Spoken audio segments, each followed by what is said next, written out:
আপনি কি কখনো ভেবেছেন আয় বাড়ছে, সংসার চলছে, তবুও মনটা অশান্ত? কেন যেন মনে হয় আল্লাহর সঙ্গে সেই শান্ত সংযোগটা ঠিকমতো হচ্ছে না। নামাজ পড়ি, দোয়া করি, কিন্তু মন ভরে না। এই অশান্তির কারণ অনেক সময় একটাই, আমাদের উপার্জনের উৎস হালাল না হারাম। ইসলামে হালাল উপার্জন শুধু অর্থনৈতিক নিয়ম নয়, এটি ঈমানের একটি অংশ।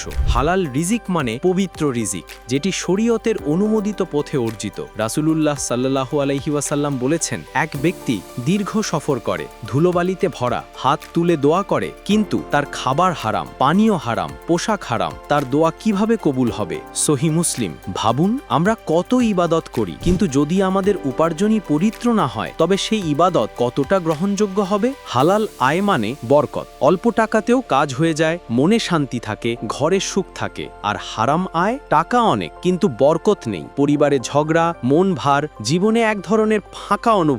হালাল উপার্জনের সবচেয়ে বড় উপহার মনোশান্তি। হারাম টাকায় থাকে ভয়, অপরাধ বোধ, আর হালাল টাকায় থাকে আত্মবিশ্বাস, গর্ব আর প্রশান্তি।